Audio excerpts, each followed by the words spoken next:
Garis-garis retakan kecil di lonceng besar itu tidaklah mencolok jika dibandingkan dengan ukurannya yang sangat besar. Namun, dengan kekuatan Le Zunze dan yang lainnya, mereka secara alami dapat melihatnya dan membuat wajah mereka menjadi berubah. Dari kelihatannya, jurus lonceng Phoenix Setan yang dilancarkan Funking Earth tidak dapat memblokir serangan teratai api yang sangat menakutkan.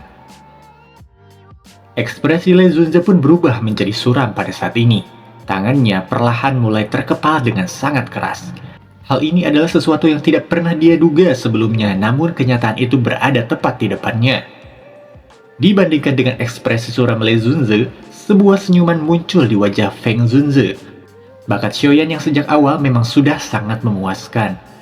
Awalnya dia berpikir kalau semua akan baik-baik saja selama Xiaoyan tidak kalah terlalu buruk dengan Funking Earth. Namun dia tidak pernah berpikir kalau Xiaoyan yang akan memenangkan pertandingan.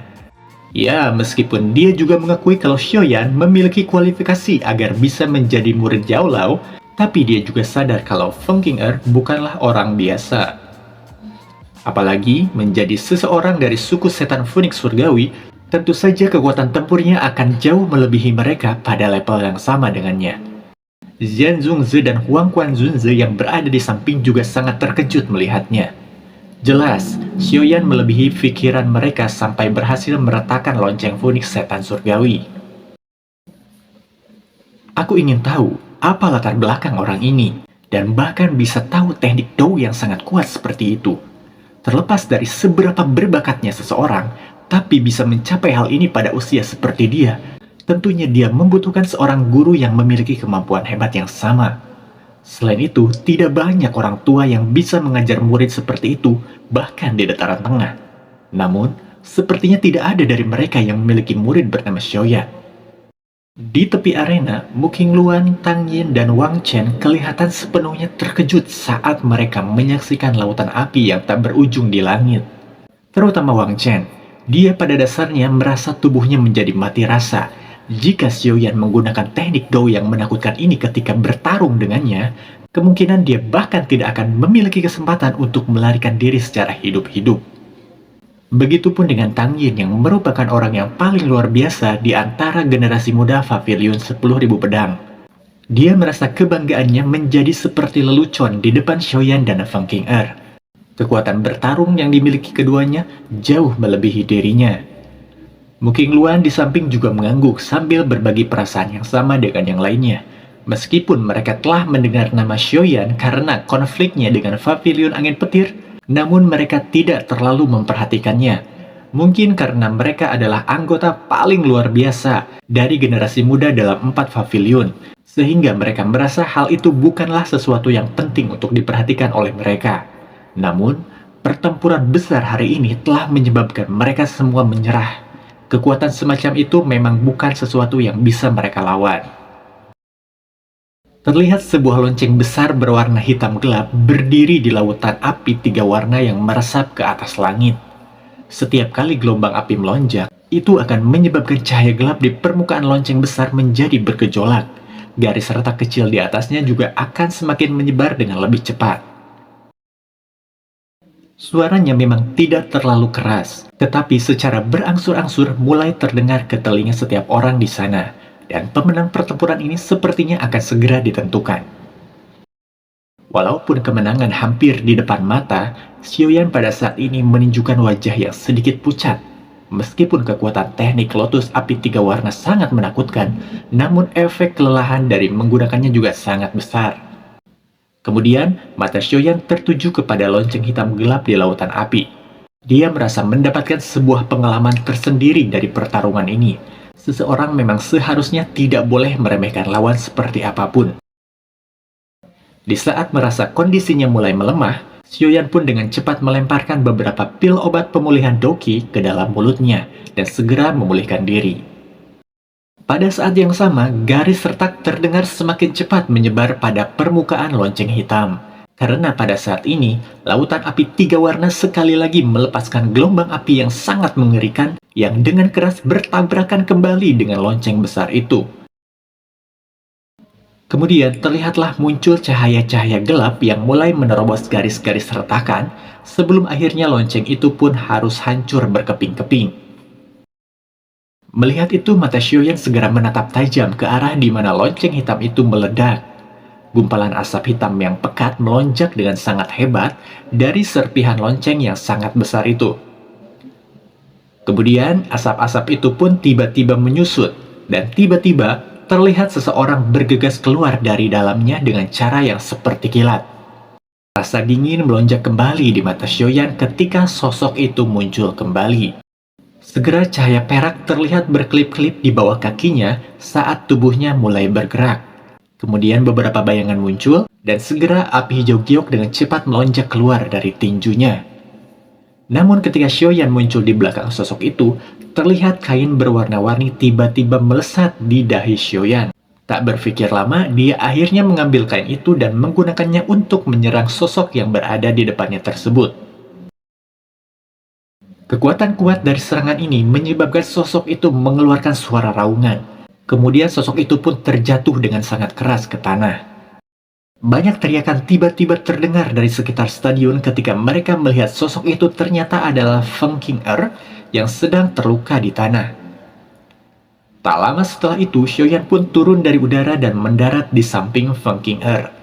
Kemudian dia mengangkat kakinya dan berniat menginjak Feng Qing'er. Tindakan itu menyebabkan tatapan semua orang menjadi tercengang. Sebuah pikiran yang terlintas di kepala mereka adalah Xiaoyan akan mendapatkan masalah tanpa henti jika dia sampai membunuh Feng Qing'er setelah mengetahui semua latar belakangnya. Namun walaupun begitu, tidak ada sedikit pun keraguan yang terlihat di mata Xiaoyan pada saat itu. Ini adalah pertarungannya, tidak ada yang boleh ikut campur. Dan dengan segera kaki Xiaoyan pun menginjaknya dengan sangat keras. Ketegasannya menyebabkan orang merasa tercengang, dan seluruh stadion pun menjadi terdiam tanpa kata. Setelah injakan keras itu, ternyata tidak ada percikan darah yang keluar seperti yang seharusnya. Malah tiba-tiba terlihat tubuh Feng Qing'er bereaksi kembali dan kemudian menghilang. Semua orang yang hadir pun merasa bingung ketika mereka menyaksikan adegan ini. Namun mereka tidak yakin apa yang barusan terjadi. Melihat hal ini, Xiaoyan tidaklah sedikit pun merasa terkejut. Dia malah terlihat melangkahkan kakinya ke depan dan tiba-tiba dengan seketika berpindah ke udara. Dari posisi itu, terlihat dengan sangat keras dia memukul ke ruang kosong di depannya. Di saat pukulan itu dihantamkan, tiba-tiba sosok yang berwarna-warni muncul dengan cara yang aneh dan dengan segera berusaha untuk menahan tinju yang dilesatkan oleh Xiaoyan. Tabrakan kedua pukulan itu menyebabkan sosok itu terdorong jauh ke belakang, dan di saat yang sama dia mengeluarkan darah dari sudut mulutnya. Siapa yang ingin kamu tipu dengan jurus tubuh ilusi petir kamu? Ucap Xiaoyan sambil tersenyum ke wajah Feng Qing'er yang terlihat sangat pucat. Mendengar perkataan itu, dia pun terlihat semakin marah. Hari ini adalah pertama kalinya dia dikalahkan dengan cara yang sangat memalukan selama bertahun-tahun. Tidak lama kemudian, dia mengumpulkan energinya yang tersisa untuk melancarkan sebuah serangan. Namun, sebelum dia bisa melepaskan serangan itu, tiba-tiba sosok Xiaoyan muncul di depannya seperti kilat.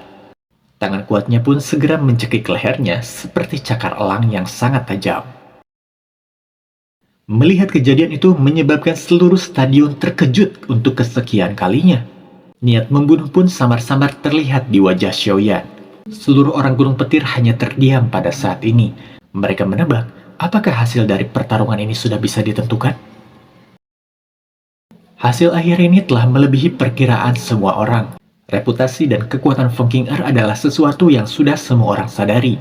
Namun, wanita berbakat ini telah dikalahkan di tangan pria muda yang bernama Xiaoyan. Sejumlah orang menunjukkan wajah yang tidak suka dengan hasil pertandingan. Wajah Le Zunze juga menunjukkan perasaan tidak mengira kalau Feng Qing'er akan dikalahkan oleh tangan Xiaoyan.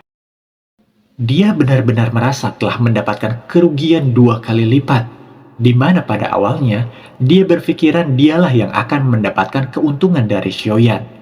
Begitupun dengan Fei Tian dan yang lainnya saling memandang satu sama lain. Mereka terdiam bisu setelah melihat kekuatan yang diperlihatkan oleh Xiaoyan.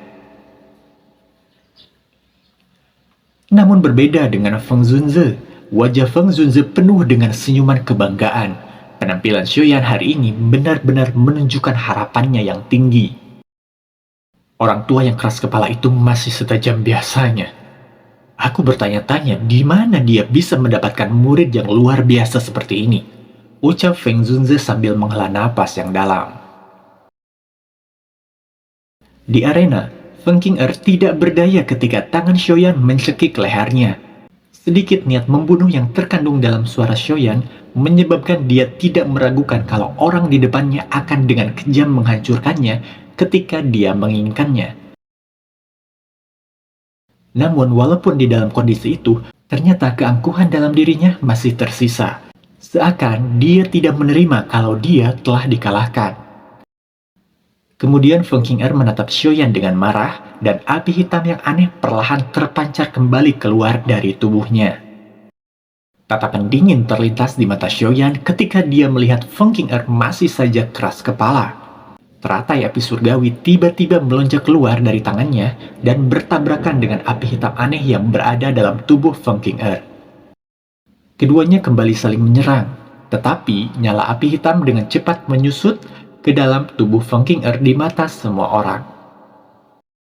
Api surgawi adalah api yang berada di posisi tertinggi di antara puluhan ribu api di dunia. Selain itu, api surgawi milik Xiaoyan adalah api yang terbentuk dari penggabungan dua jenis api surgawi. Meskipun api hitam Feng Qing'er memang api yang kuat, tapi tidak bisa dibandingkan dengan api surgawi gabungan milik Xiaoyan. Wajah Xiaoyan menjadi acuh tak acuh setelah menekan api hitam di tubuh Feng Qing'er. Namun pada saat itu, tiba-tiba cincin penyimpanan di tangannya gemetar saat botol batu giok kembali bereaksi. Darah hijau merah di dalam botol giok memancarkan fluktuasi energi yang sangat besar. Melihat kejadian itu, segera api giok hijau meresap kembali ke dalam botol batu giok, berusaha untuk menekan fluktuasi energi yang terjadi di sana. Namun walaupun cara itu sudah dia lakukan, tiba-tiba saja dia melangkahkan kakinya mundur menjauh ketika merasa darah merah hijau bereaksi lebih tak terkendali selama berada di samping Feng Qing'er.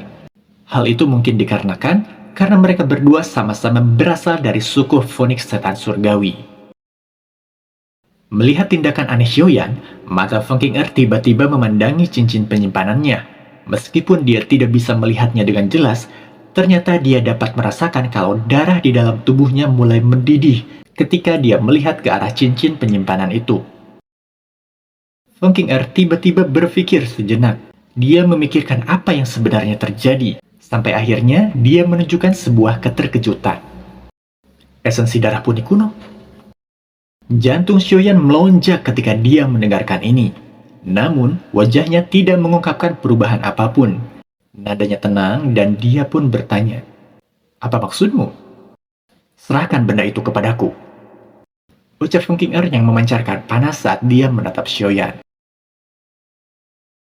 Di sisi lain, Lei Zunze dan yang lainnya juga merasa tambah tercengang karena hal ini. Mereka bergegas menghampiri keduanya dan bertanya, "Qing'er, ada apa?" Feng Junze pun muncul di samping Xiaoyan ketika Lei Zunze muncul. Kemudian dia berkata, "Menang dan kalah adalah sesuatu yang biasa dalam sebuah kompetisi. Meskipun kamu adalah anggota suku Phoenix Setan Surgawi, tapi jangan berpikir kalau sukumu dapat menjelajahi dataran tengah tanpa rasa takut."